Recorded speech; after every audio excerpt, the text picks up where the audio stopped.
Happy New Year and welcome back to Couture Construction. I'm your host, Andrew Denny, and you're listening to Season 11, The Art of Storytelling and Design.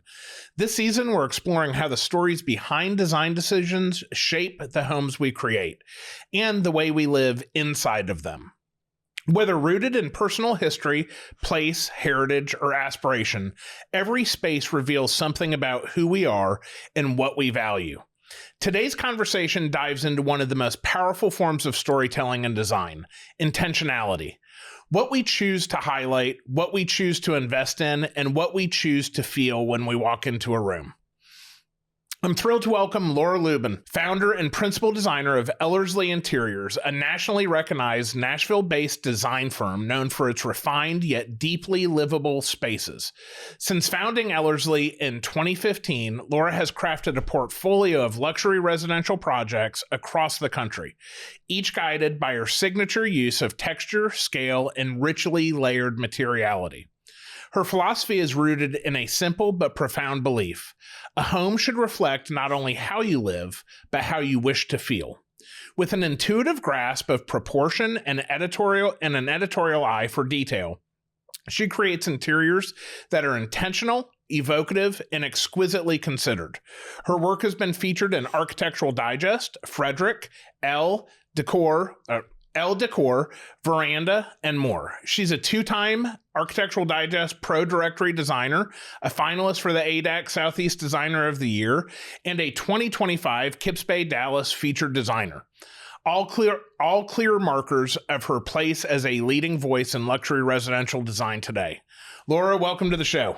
Welcome. I might just have you follow me around and any bad day, just, reintroduce me. That was amazing. Thank you. It's an amazing, you've got an amazing resume. Don't believe everything you read on the internet these days, but thank you for having me. That's pretty cool. And fresh off of Kips Bay and just getting back into Nashville, right? Yeah. I mean, we have been home back in the studio for 3 days now. Oh, wow. Yeah. How long is that going to take you to recover from?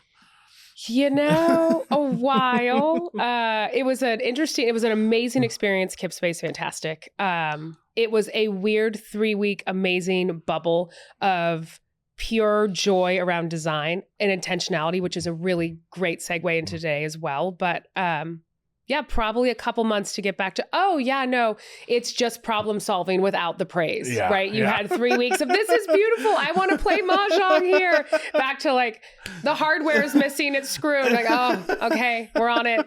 It'll be there tomorrow. So it's a hard life. It really is. Yeah.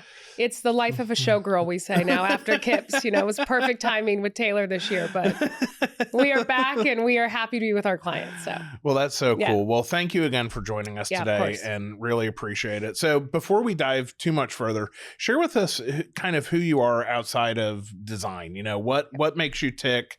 Why are you here in Nashville? Just share with us a little bit about who you are. Yeah. So my husband and I moved here in 2017 from San Francisco. We both had spent around a decade there. We met in San Francisco, got married. And when our daughter, Emery, was born, we both looked at each other and said, you know what? We want her to have a slower childhood. We both had a really great ride your bike to your neighbor's house, play outside, come home when it's dark kind of moment. And so we looked all over the country. Oliver's background is actually in healthcare tech, even though he was in e-commerce in Silicon Valley. But we picked Nashville thinking he would go back into tech, and he never did. So that's how he got us here. I have a beautiful 9-year-old daughter named Emery, and an American house hippo, Bernice, named Harmony. So who goes to the studio every day. So, that's awesome. Yeah. That's great. She's fantastic. Well, that sounds fun. Yeah. And I read your article in Frederick, and it sounds like you had quite the welcoming committee of the 8-leg kind. Yeah, that was a lovely welcome to Belmead moment from College Grove. But we, very long story short, we moved in after about 6 months of renovating, and lo and behold, found out that there were other residents in mass. Brown recluse. So I am now a brown recluse expert. Not that I ever wanted to be, but it was another step in the design and construction journey. Yeah. that I never saw on the bingo card. I never would guess that one. Yeah. It's don't want to experience it either. It's part of Tennessee. It's part of older homes. Our home's almost 100 years old. So we just did not expect it. And, as Oliver said, they are called brown recluse, not brown party throwers. So even during renovations, people would say, well, you didn't see them. We're like, they're nocturnal. You open a wall, they don't come towards you. They run away. Wow. They're reclusive. Yeah. But now they're all gone. We wish them the best on the other world of spiders. Goodness gracious. Left this planet. Yeah. That's a tough one. So, well, first off, we're glad you're in Nashville. Thank you. Yeah. Despite the spiders, it's a great place to call home. It is. It's amazing. We're glad you're here. Yep. We opened up and talked about the word intentionality and intention. So just kind of want to really understand what that means to you, and take it away. Yeah. I think broadly, I always come at things with, I drop my daughter off every day and I say, what type of day are you going to make it? And she says, a great day. And it comes from that knowing decision of you are really in charge of the narrative broadly for life. So that intentional piece of it is, look, what are you going to do every day when you wake up? What are you going to put into the world, regardless of what it gives back to you? And then when you carry that story into design, it allows you to really step out of the creative bounds of form and function and really kind of deeply explore kind of the philosophy and psychology of what makes us happy and function. And so the entire time where we were creating this narrative around what does our brand represent, a lot of times designers will kind of have a niche or they'll look, or you'll look at something and go, oh, that's amazingly Bunny Williams, right? And she's fabulous and that's awesome. For us, we wanted people to view our work and say, I don't know why I love this, but it makes me feel like I'm at home. Right? Even from an editorial standpoint. And so for us, it's just been about exploring that narrative with every client and every project, and allowing that to be the leading driver in the creativity process. I think that is fascinating. And I think that's a really neat angle to come at it from. Yeah. Looking at your portfolio, you can see that is what is evocative. I mean, it feels just really easy and enjoyable and approachable. Yeah. So when you start walking clients to pull out that, share with us how you go about that process. So we have a great intake process that took us a few years to refine, where we start with kind of this questionnaire for new clients. And in essence, it has nothing to do with their style. So we're asking them, hey, do you have kids? Do you have grandkids? Do you have pets? How do you live? Do you entertain? Do you entertain 5 times a year, 25 times a year? Business, pleasure. What colors are you drawn to? What colors do you wear? If you could describe one thing per season that you want to do, what is it? Maybe it's, I like to sit near the fire and have a bourbon in the winter, right? Or I love to go hiking in the summer. Or I love air conditioning. I hate the summer, right? And it really starts to develop this story of what they do to bring themselves joy. And I think in that process, we can then go, hey, okay, 3 kids, 4 dogs, farmhouse, you are living with comfort and obviously chaos. And so what can we do to improve and impact that moment intentionally, that when you're living in that chaos, it can be a little bit easier from the day to day. So it really does allow us to have this kind of broad stroke pretty quickly out of the gate versus, hey, send me your Pinterest board, right? Because you're going to get 150 different photos with probably 85 different design directions. They can't tell you what they like a lot of the times. It's like, well, it's just pretty. Well, why? I don't know, right? I like that knob. And you're like, really? I thought you were here for the whole kitchen. Like, now we're pivoting again. I'm glad you love the knob, right? So yeah, it's just a great jumping off point, is this great intake form. So when the word that jumps out to me in that is joy. Yeah.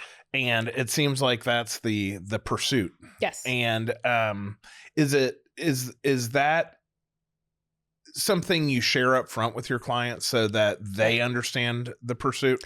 Yes. And I will, not trademarked, but go for it. We have a saying in our firm that it is couches, not cancer. And so I think a lot of people come to us with this That's a great one. Right? That's great. It is. It's couches, not cancer. Everyone take a breath. This is a luxury product. This is a luxury good. This is a luxury service. And people come to us with this preconceived notion of it's going to be expensive. It's going to be annoying. My designer's not going to listen to me. Construction's going to be a headache, right? And really, sure, yeah, that can be your experience. Or we can do it rooted in this idea of intention and joy, which is what do you want to live in? How do you want to feel? When you wake up in the morning, what feels like would be an amazing morning for you?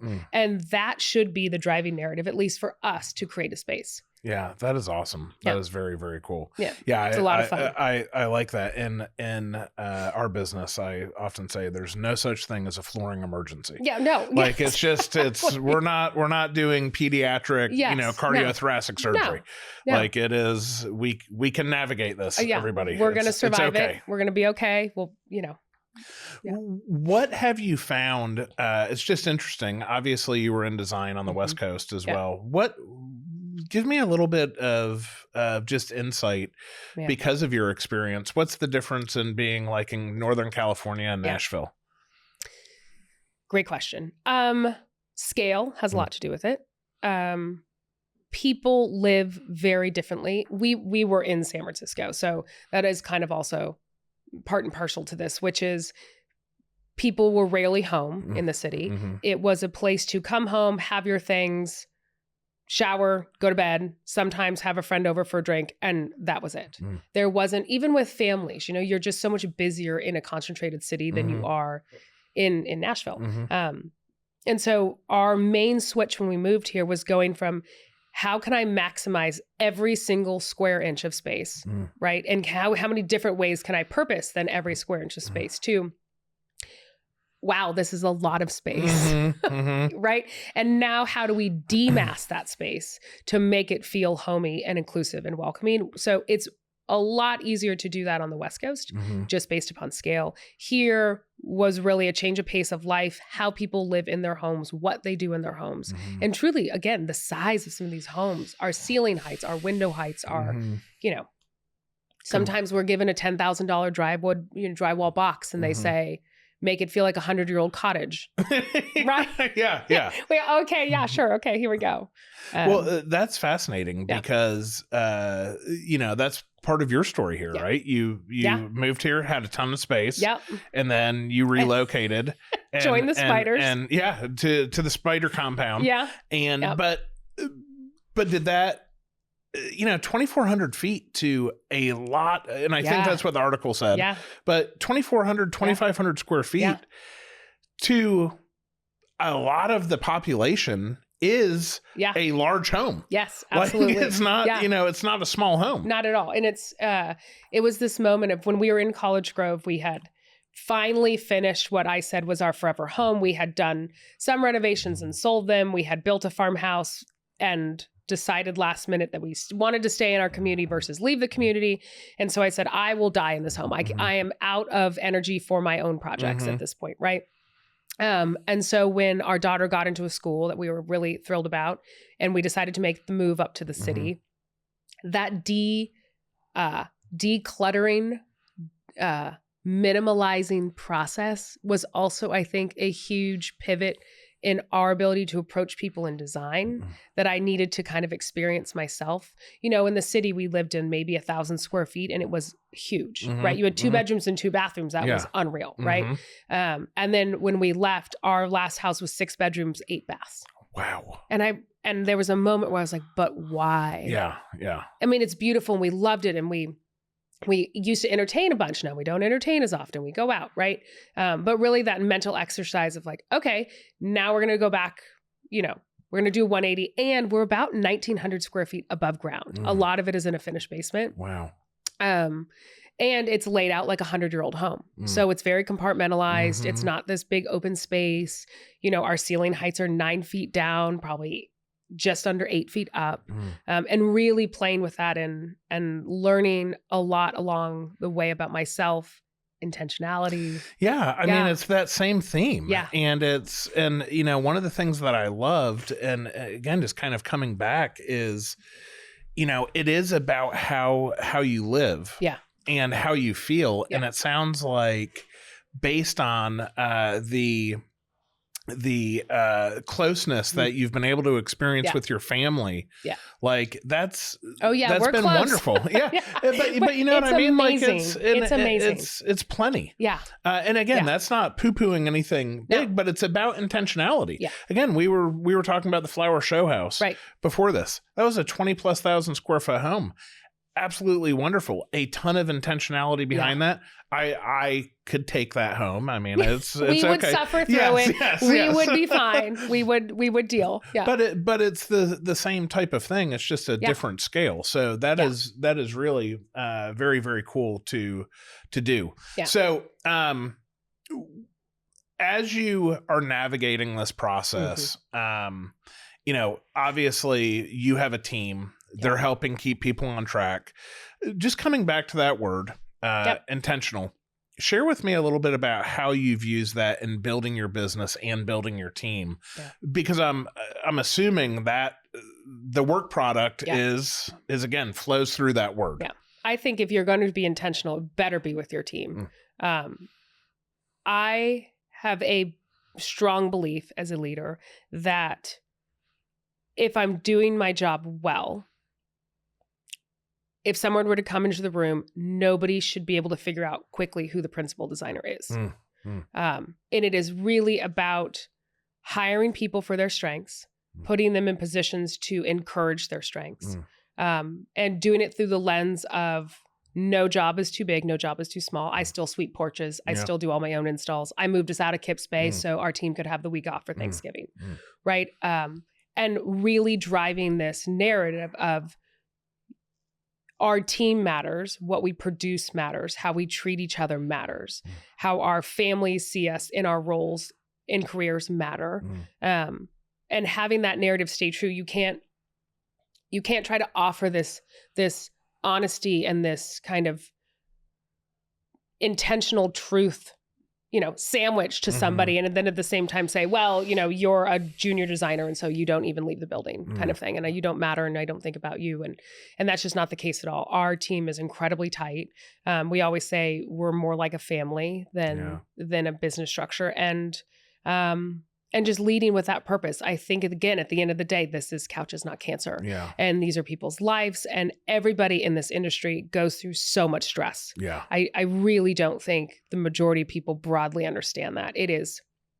There is a reason people pay us a lot of money to not deal with the things that we deal with on a daily basis, why the industry exists in general. And so, again, driving that narrative, like, everything we do is bigger than us and nothing that we do should outpace our happiness as a team. That's powerful. Right. That's really awesome. Yeah. And you're right, for our listeners that don't fully understand, it's tough. And again, we spoke with a guest a few weeks ago, the industry is growing. Yeah. There's so many new designers. When I was a kid, an interior designer was something you saw on TV. Yeah. That, was for the ultra exclusive, the hoity-toity. Yep. And today, design is everywhere. Yeah. And there is so much project management. There is so much client interaction. There's so much really trying to understand what somebody else's mind's eye is seeing and being able to interpret that and be able to deliver and create on that. Yeah. It is very, very stressful. Yeah. And, I think the perspective of probably happy people make happy spaces would be, and there's a Nyman Ranch, a happy pig is a tasty pig. Yeah. Like it's true. It's, the same thing. You want a happy team to create a happy space. Yeah. So that's really very, very interesting. Yeah. So what was it like coming to a city. I'm assuming you guys did a bunch of research. Yeah. You could have gone anywhere. What was it like starting your business here, and what was kind of like, oh, okay, we're going to be good. I'm getting traction. Yeah. Just share with us a little bit about that journey, because it's inside 10 years, maybe. Yeah. So it was really scary. Tennessee is also one of the states where you can't relocate your business. You have to redomicile. So you have to completely blow up your LLC and restart one here, which is fine. It just felt like such a end point versus being like, oh, we're moved, we're going to just transfer it. It was really scary. I thought for probably the first 6 to 8 months, I mean, I was solo, I had no team. It was back to square one, right? How am I going to create a community again after living somewhere for a decade and kind of having that community? A, create the community, and then B, convince them that I can do these things well and I am a trusted value-added partner and really be able to jump from that platform. We were really, really, really fortunate that the community we moved into was one, A, that they were developing a ton of homes, and B, had a great network of people that were open to just honest, hardworking people. You know, and it was pre-explosion of Instagram. I'm not sure that would still be the same today, unfortunately. But yeah, it was about just, you want new wallpaper, I'm your girl. And just, again, showing up. I think a big portion of success, I know a big portion of success is drive and grit. And if you just show up and you keep showing up, you just have to keep showing up. Walk through the door and, you know, have some pretty tough months and go, you know, someone said, if you don't have your hands in your head at least once a year as an entrepreneur, you're doing it wrong. Yeah. Right.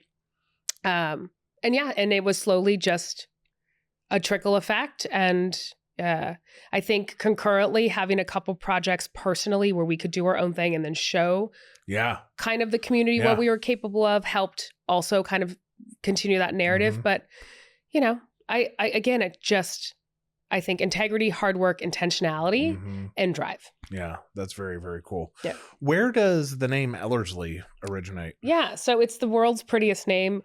Horrible company name, especially in the South. They're like Ellerslie. Sometimes we get other like vowels in there. We're like, what happened? Like, I don't know. It's like Demumbrium. Yeah, yes. You're like, it's easy. It's Demumbrium. You're fine. They're like Demon Brewing. You're like, oh, yes, okay.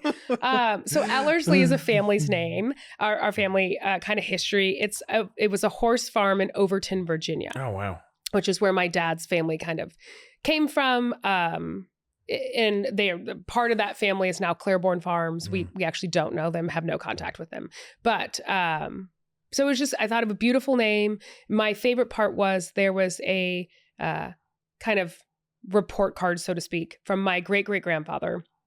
And it said, you know, Ellerslie Academy, Overton, Virginia, you know, Latin passed with, you know, whatever, flying colors in essence, right? Math did well. And then English, it said, did not show up for final exam. And I have these papers. And so I just thought, you know what? They're these beautifully like hand calligraphied, you know, kind of report cards from 1850. And I just thought it was so funny that even back then they were like, nah, I'm opting out of that. Like English, no, I'm good. Yeah. Math and science onward. I've got chores. Yeah, no chance. And that's kind of where it was born from. It had a little bit of kind of sentimentality. I think the name is beautiful. It really is an absolutely beautiful name. Yeah. And I never wanted to be Laura Lubin Interiors. Yeah. Never. Even though that has a nice ring to it. It does. You know, it's 10 letters total. But again, to me, it was about building this broader brand and doing it with a team. Yeah. Yeah. I love that. Yeah. So getting back to the process, you know, how does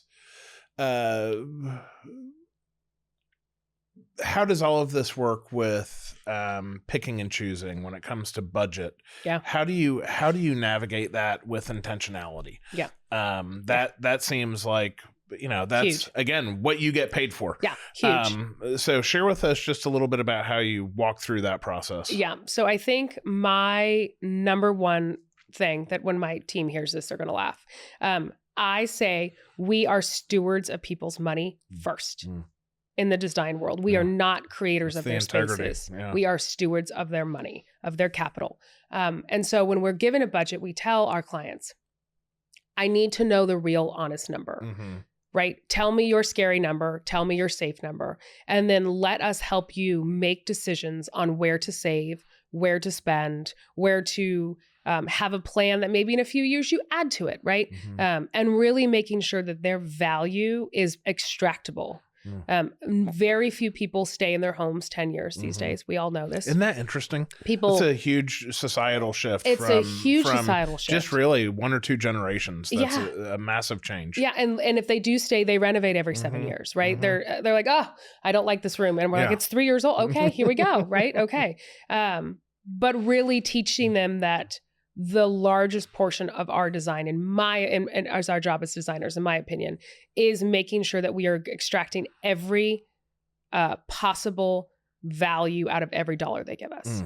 We tell somebody, if you give us $1 million, you should be able to get $1.5 million when we're done with you, when you leave that house. That's awesome. Right. That's ultimately our goal. Yeah. So you're quantifying the value and bringing that to the table. You have to. I think that's really smart. I haven't actually heard that approach. It makes total sense. Yeah. It's a luxury product. But to state that, like it's an investment. Yeah. I mean, it is really an investment. Yeah. So people should be looking for a return. 100%. If not, I'm going to get canceled as a designer, but like, what's the point if you're giving somebody capital to make their space better, right? There should be a point of exit for those people where their capital is not lost. Right? It should grow. It should better the project. It should leave them, feeling better, living better, but financially better. Yeah. No, that reminds me, I had a wonderful friend and colleague, John Montgomery, and he shared with me, he said, I can spend $2 million building a home worth $200,000. He said, my responsibility is that it is worth more than what I have been paid. 100%. And he said, when we achieve that, then everybody's good. That's the value. Yeah. And I remember thinking, wow, that makes, like, you've been able to quantify something, which it's tough in a creative world. Yeah, it is, but it's necessary because you're not dealing with you're dealing with people that in their life, they have to provide quantifiable results on a daily basis. So that's pretty neat thing for you guys to do in your firm. Yeah. What is it like attracting talent to your firm now in 2025? Like it's interesting times, right? It's very interesting. We're living post-COVID. There's a design boom. It's certainly more attractive. Lots of young people going through school to become professional designers. How have you grown your team? So it's funny. I kind of smirked when you asked that question. We are potentially looking at moving to a new office. It's time. We're growing. We kind of feel like sardines where we are right now. And that topic came up about how do we attract and, more importantly, retain the talent that we have. And a lot of the younger generation, and even our my age and older part of the team, they're truly looking for a real work-life balance. And I think a lot of people get frustrated when they hear that. It's an old school mentality of like work-life balance. I'm a founder. I'm grinding all the time, right? I'm working my absolute tail off. It's not to say that they're not. It's to say that we're also giving them the opportunity to have a life around that and with that. So for us, we're looking for a space that, simple things like has great outdoor seating, has coffee close by. Can you get to a gym? Is it dog friendly, right? All of these things where, again, the intentionality of the studio we are creating, attracts the people that believe in the same philosophy pretty quickly. We say work hard, play hard, but we do. We work to get the job done. We do it well. We care so much that at the end of the day, giving a broader, more joyful work experience is important. No, that's very cool. Yeah. What's the single most important attribute you look for in a teammate? Great question. Drive. There you go. Can't teach it. Yeah. No, you can't. Can't. No. Can't teach. You can teach pretty much anything else. Yeah. I would echo that. I would say drive. And then the second thing that I have found that's very, very hard to teach, and it's very much based on perspective, is standard. Yeah. Like it's a great one. Like it's just you either have it or you don't. Yeah. But you can, but standard evolves. Right. You know, it sure does. I mean, I often share, you know, I remember I love like travel and hospitality. And I remember being like 10 years old and going on a road trip with my family to visit my grandparents down in South Florida. And we stayed overnight at the Ocala Hilton. Okay. And I thought this was Shangri-La. Like it had an indoor pool, room service, like the people most live this way? I'm like, this is otherworldly. Yeah. And now I think I would, you know, probably. It's a great. It's it's easy stay. Be totally fine. But it wouldn't equate to luxury or. You know, it would be not even memorable. Yeah. But it was indelible at that point in my life. I still think about it. I can still smell it and be like, wow, this was amazing. Yeah. So standard is one of those things that can evolve, but there has to be a basis. And if there's not a basis, it's an uphill battle. It's a really uphill battle. It's really hard to teach. Yeah. So what's the big takeaway from Kips Bay? And not only from a perspective of, the design, which I know was amazing, but you were kind of locked away. You mentioned it was like designer camp. Yeah. So from being able to be in community with a bunch of other designers and kind of go through that, like what's your takeaway? What'd you learn about, others that? Yeah. Not shockingly, everyone was lovely and kind. But I really did learn, so much.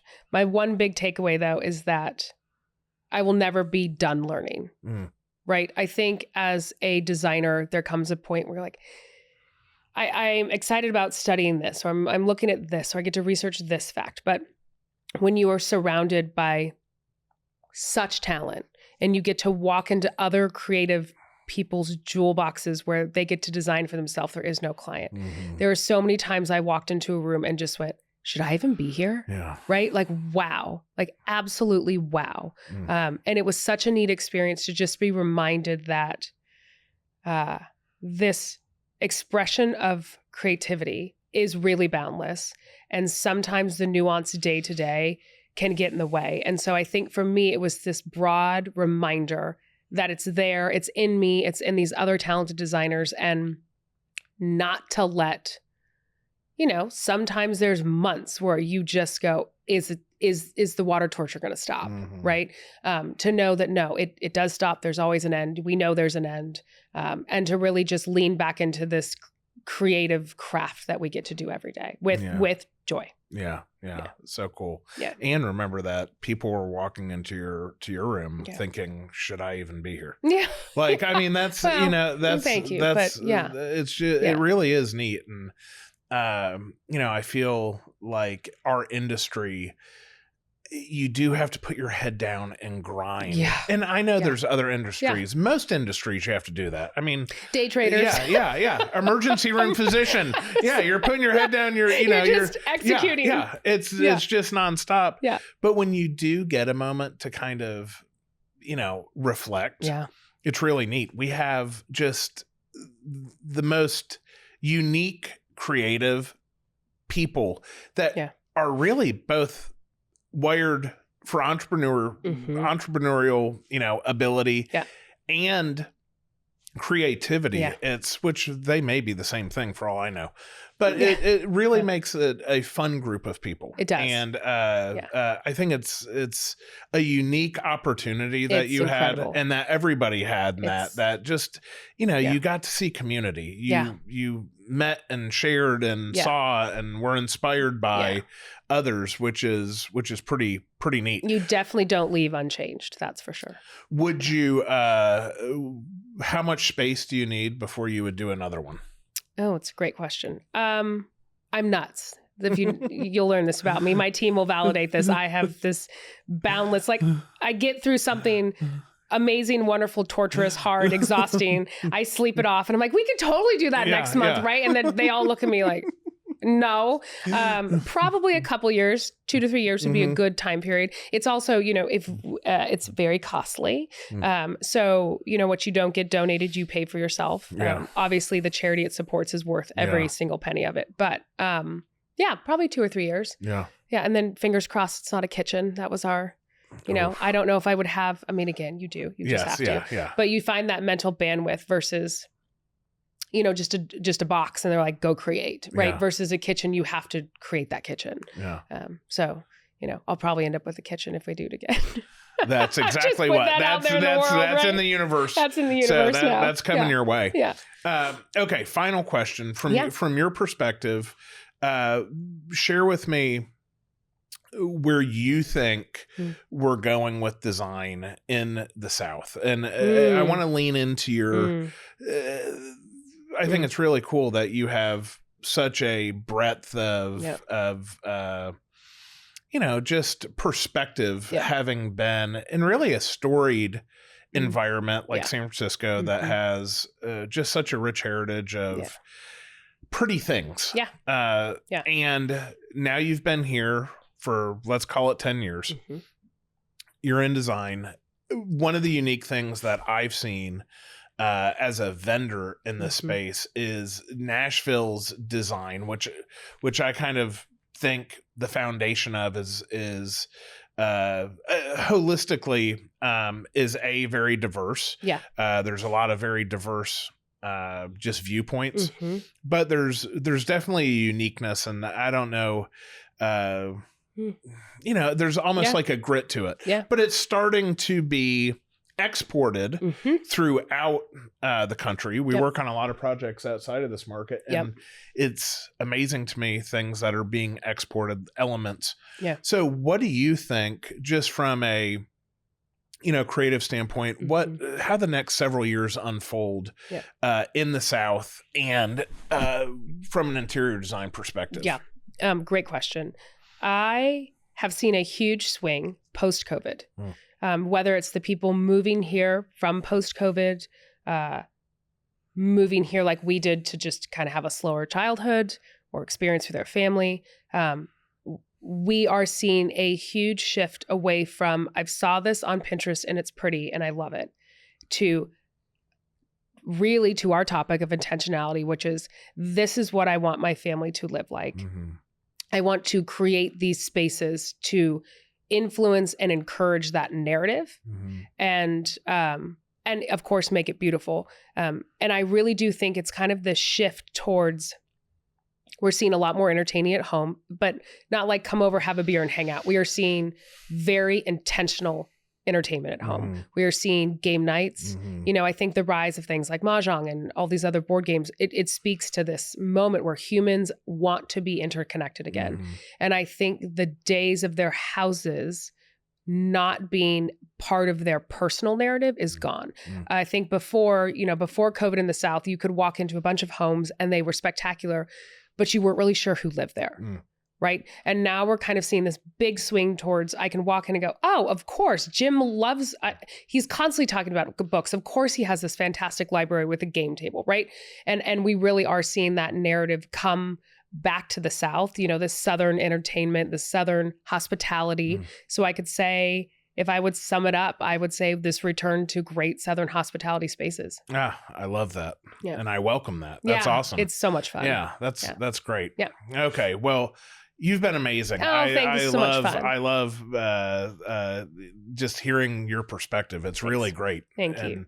You're super smart. Just for you. Don't believe everything you hear on the internet. Not that I'm qualified to judge how smart somebody is, but you're really smart. But now it's time for our rapid fire questions. Gosh, this is where it all goes. This is where I'm no longer smart. Your go-to comfort meal. chicken noodle soup with dumplings. Really, really, really homemade, great dumplings on top. Yeah, that does sound good, especially today. Yeah, and it's always somehow in my refrigerator, right? Nice. Like onions, celery, carrots, chicken stock. You can put it together. We can put it together. Yeah, it's magic. I made for my wife last night a potato, corn, and chicken chowder. And it's my love language. Great. Yeah, it was so fantastic. Good. Yeah. Okay, what word best describes your mindset going into 2026? Determined. No, that's a really good one. Yeah, I feel like we got out of the messy middle and here we go. Yeah. I like that. Okay, here's a completely new one. Okay. Oh, I know how you're going to answer this. Okay, finish this sentence. Oh, no. Good design should always feel like the best version of yourself. Oh, I love that. Yeah. Oh, that's great. Yeah. That is fantastic. Yeah, it really should. Well, Laura, you've been awesome. Same, this has been thank you. A fun conversation. Laura, thank you so much for sharing your wisdom and for reminding us that intention isn't just a design strategy. It's a way of elevating everyday living. Your work shows how powerful it can be when beauty and purpose work hand in hand. Next week on Couture Construction, we'll continue our storytelling series with episode 146, Fresh Chapters, Reinventing a Design Career, featuring Annalisa of Annalisa Design. From acting to event design to interiors, antiques, and florals, Annalisa's creative evolution is a powerful reminder that reinvention is one of the most compelling stories a designer can tell. If you enjoyed today's episode, be sure to subscribe on your favorite podcast platform. And don't forget, you can now watch every episode of Season 11 on YouTube. Follow along on Instagram at Couture Construction for more behind-the-scenes content, quotes, and guest highlights. This episode was produced by Cast Collective and Chelsea Rand. Until next time, keep cultivating creativity.